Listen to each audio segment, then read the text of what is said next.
नमस्कार, ग्राउंड में टीम मौजूद है फिर से कुल्ली बॉर्डर पर किसान आंदोलन। हमारे साथ एक संत जुड़े हैं, उनसे जानेंगे कि जो संत हैं वो भी जुड़ चुके किसान आंदोलन में। गुरु जी प्रणाम। यहाँ देख सकते हैं आप। चलिए पहले हम आपके जो भगतगण हैं उनसे परिचय जानते हैं। इनका परिचय दे दें आप। स्वामी हर्षानंद जी। स्वामी हर्षानंद जी। स्वामी हर्षानंद जी प्रणाम। आप भी अपनी गद्दी वद्दी ध्यान मान सब छोड़कर यहाँ किसान आंदोलन में पहुँच गए हैं। क्या मोटिव है, क्या संदेश से देश की सरकार को देना चाहेंगे? जो हालात बने हुए हैं यहाँ और जो किसानों को लेके और सरकार के बीच में जो कश्मकश चली है, क्या कहना चाहेंगे? एक संत क्या संदेश देंगे आज देश की सरकार को किसान आंदोलन बारे?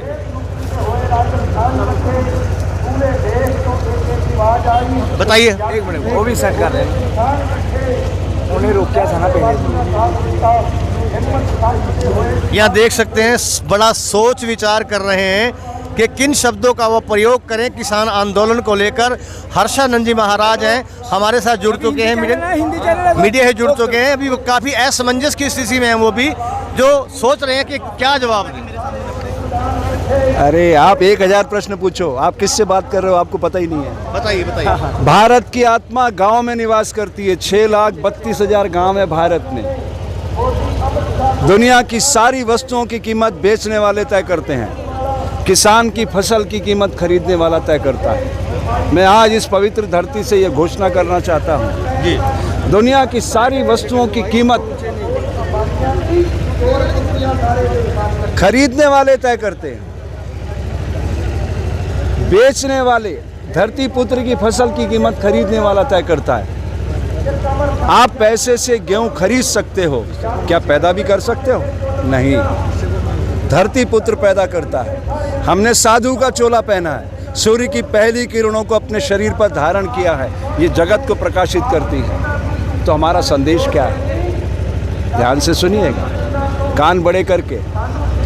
मैं सोशल मीडिया से उम्मीद करता हूँ, क्योंकि जो गोदी मीडिया है वो इस एक शब्द को भी नहीं दिखा पाएगी। बहुत जज्बा चाहिए इन विचारों को दिखाने के लिए। नरेंद्र मोदी मानसिक रूप से एक बीमार व्यक्ति है, नरभक्षी है वो, इसका प्रमाण दे रहा हूं मैं आपको। 2000 के अंदर गुजरात के अंदर उसने प्रदीप शर्मा नाम के कलेक्टर को जेल भेजा। वो एक लड़की से इसके संबंध जान गया था।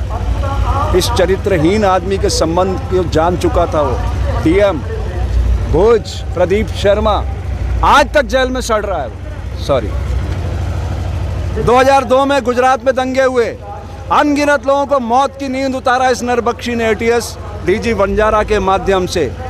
उसके बाद 2020 में दिल्ली पहुंच गए।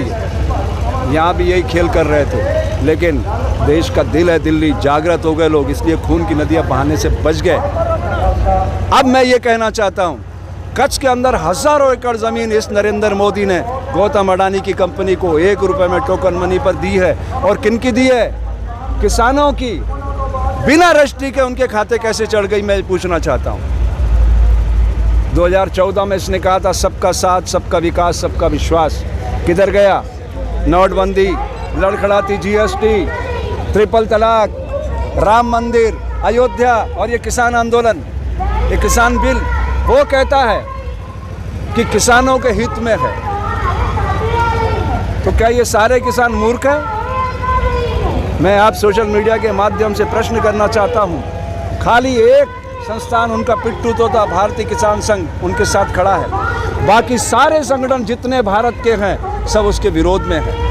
और ये सब इस एक छत के नीचे आकर खड़े हो गए हैं। और ये जो पंजाब और हरियाणा और ये नैरेटिव चला रहा है कि खालिस्तानी हैं, आतंकवादी हैं, पाकिस्तान प्रायोजित हैं, उसके पीछे भी मैं आपको क्लियर करना चाहता हूँ वजह क्या है। क्योंकि उनके पास कोई मुद्दा नहीं है आरोप लगाने का, इसलिए सारे आरोप लगाए जा रहे हैं। समझिएगा गहराई से बात को आप। उनके पास कोई मुद्दा नहीं है।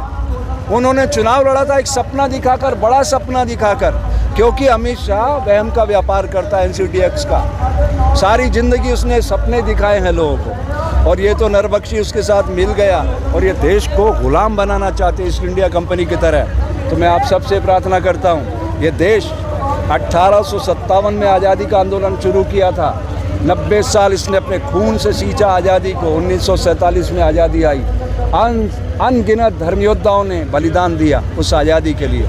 अब ये बड़ा आंदोलन है, ये उससे भी बड़ा आंदोलन है आज़ादी के आंदोलन से। वो तो गोरे लोग थे, सिद्धांतवादी थे, अगर कोई उपवास करता था, कोई अनशन करता था, उनकी बात सुनते थे।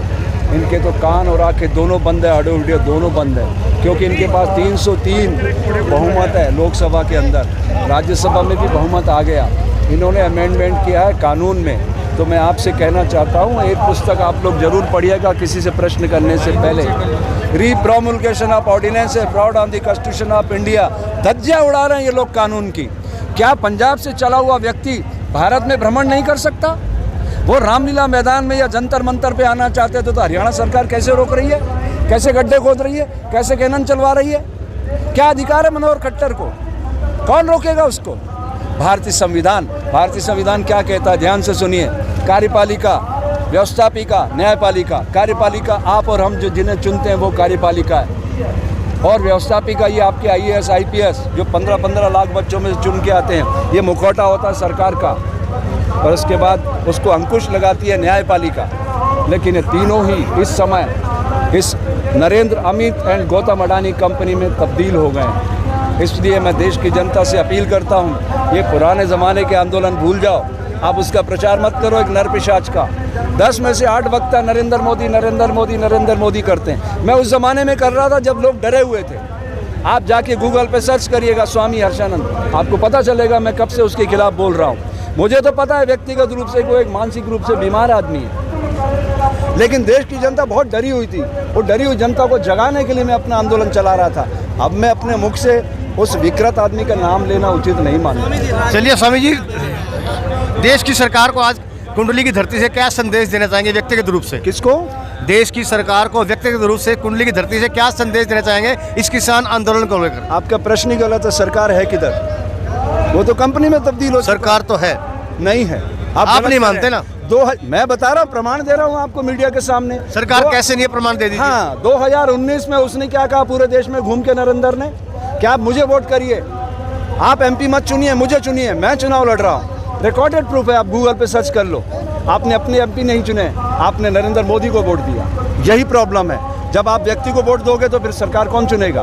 आप MP चुनते, वो चुनते अपना प्रतिनिधि, तो प्रधानमंत्री चुना जाता तो सरकार होती। ये सरकार नहीं है, प्राइवेट कंपनी है। रागिनी तिवारी का बयान आया है जो, किनका? रागिनी तिवारी का। रागिनी तिवारी, ओके। वो 16 तक अगर यहाँ नहीं खाली हुआ तो 17 को आके जाफराबाद के तरीके से खाली कराएंगे। हाँ, कराओ ना। मैं तो कह रहा हूँ जो तुम्हें करना कराओ। अगर तुम गोलियां चलाओगे तो सबसे पहले हर्षानंद का सीना छलनी करना पड़ेगा। इतनी पवित्रता का आंदोलन है धरती पुत्रों का, इन पे आप हथियार कैसे उठा लोगे? शौर्य, पराक्रम, वीरता, साहस के साथ साथ उन्होंने जो सेवा का इश्तिहार यहाँ दिखाया है, सारी दुनिया देख रही है। ये भारत का आंदोलन नहीं है, ये दुनिया के तमाम किसानों का आंदोलन है, दुनिया के तमाम उन योद्धाओं का आंदोलन है जो समाज को अच्छा बनाना चाहते हैं। चलिए स्वामी जी, आज एक पंजाब केसरी में एक खबर आई हुई है, उसमें पाकिस्तानी देश विरोधी लोग हैं। एक पूछो। हाँ, साध्वी प्रज्ञा देवी बोल रही है कि ये जो है देश विरोधी लोग हैं, क्या कहना है इसमें? वो तो टेररिज्म में, आतंकवाद, आज भी उसके ऊपर केस चल रहा है, महाराष्ट्र में बरी नहीं हुई है वो। आप उसे सांसद बना दो, जनता तो देखो भोली भाली है। जनता को उन्होंने पहले कह दिया था नरेंद्र बाबू ने कि आप मुझे वोट दीजिए, आप मेरे कैंडिडेट मत देखो। ये 2019 की बात कर रहा हूँ। अब ऐसी पीड़ाजनक स्थिति में मैं ये कहना चाहता हूँ कि हिंदुस्तान की जनता पेट से सोचती है, सोचने के लिए क्या है? दिमाग है। इस धरती पर सबसे बड़ा क्राइम अगर कहीं है तो वो भारत की धरती पर है, माँ के गर्भ से अछूत पैदा कर देना। मैं योग का विद्यार्थी हूँ, 64 साल की मेरी उम्र है, 42 साल से इस शरीर को पढ़ रहा हूँ। इस दुनिया में सिर्फ 2 जातियाँ, मेल एंड फीमेल, स्त्री और पुरुष, दैट्स ऑल। और ये जो शूद्र व क्षत्रिय ब्राह्मण है, ये बॉडी का इनर अरेंजमेंट है। अगर ये हम समझ जाएं, हर नवजात शिशु सुप्त विवेकानंद को जगाएगा, बिल गेट्स बनेगा, सुंदर पिचाई बनेगा, 5 करोड़ रुपए रोज कमाएगा, दुनिया को खुशहाल बनाएगा। तो मेरे देश का किसान चट्टान की अट्टालिकाओं को फोड़कर धान उपजाता है, उसकी कीमत गौतम अडानी तय करेगा। ये नहीं चलेगा और इस सारी व्यवस्था को हम तहस नहस कर देंगे। सारा साधु समाज एकता के सूत्र में बंध कर आएगा, लिख लीजिए आप। स्वामी जी, एक सवाल का जवाब दीजिए। आज पंजाब केसरी के अखबार में जाया हुआ है कि एक पाकिस्तानी मंत्री ने यह कहा है कि भारत में जो हो रहा है आज पूरी दुनिया का पंजाबी उससे दर्द में है। पंजाब केसरी जो है अखबार लाला जगत नारायण का था जी। आंदोलन के कार्यकर्ता थे, वो शहीद हुए हैं। उसका बेटा था रमेश नारायण, फिर उनके बच्चे जो Z+ लेके घूमते थे, मैं पर्सनली जानता हूँ। कलम रुकेगी नहीं, झुकेगी नहीं, बिकेगी नहीं। फिर आप एक राजनीतिक दल में जब आप खड़े हो जाते हो, जैसे जी न्यूज़ का मालिक है, एक राजनीतिक दल का राज्यसभा सदस्य बन गया, अब आप उससे अपेक्षा करो कि न्यायपूर्ण खबरें देगा, वो देगा? अरे सारा नैरेटिव वही चलाएंगे जो सत्ता चाहती है, और सत्ता एक आदमी ने अपने हाथ में केंद्रित कर ली है। इस सत्ता का विकेंद्रीकरण की बात करो आप सोशल मीडिया से। मैं उम्मीद करता हूँ कि उस गोदी मीडिया को छोड़ करके इस सोशल मीडिया की ताकत को बढ़ाओ। आपको मौका है, आपको अपनी ताकत को बढ़ाने का मौका है, आप उसको नष्ट क्यों कर रहे हो? आप नई चीज़ें लाओ ढूंढ ढूंढ करके कि ये कह रहे हैं आतंकवादी है, खालिस्तानी है, टेररिस्ट हैं, पाकिस्तान प्रायोजित है। ये दिखाओ ना, हम सब पाकिस्तानी, बताओ ये प्रमाण पत्र देने वाले कौन है? ये हमें प्रमाण पत्र देंगे? हमने कांग्रेस के शासन में अनगिनत मुकदमे झेले, मैं RSS का प्रचारक रहा हूँ, रिकॉर्डेड। ये क्या काटेगा मुझे? बंदा बैरा की शाखा चलाता था, ये मेरे सामने बैठकर नरेंद्र मेरे भाषण सुनता था। कुशाभाऊ ठाकरे, बाबा साहब नातोजी, ऐसे विद्वान लोग हमारे बौद्धिक प्रमुख हुआ करते थे। ये क्या हमें ज्ञान देगा ये कल का? हम इससे बहुत पुराने कार्यकर्ता रहे हैं। हम किसानों के साथ इसलिए खड़े हैं कि किसान भारत की आत्मा है और उसकी आवाज़ देने की। आपने देखा यहाँ हमारे साथ जुड़े थे स्वामी हर्षानंद जी, और उन्होंने साफ तौर पर यही कहा है कि हम किसानों से जुड़े हैं, हम किसानों की आत्मा हैं। और उन्होंने बेखौफ होकर, बेबाक होकर अपनी बातें रखी। ग्राउंड डे चैनल के माध्यम से हम अपने दर्शकों को बताना चाहेंगे, दिखाना चाहेंगे कि जो इस खबर को देखे, इस खबर को शेयर करे, लाइक करें, सब्सक्राइब करें। ग्राउंड मीडिया से मैं एक बार फिर से दिल्ली के कुंडली बॉर्डर से अपने कैमरा सहयोगी इंतजार आलम के साथ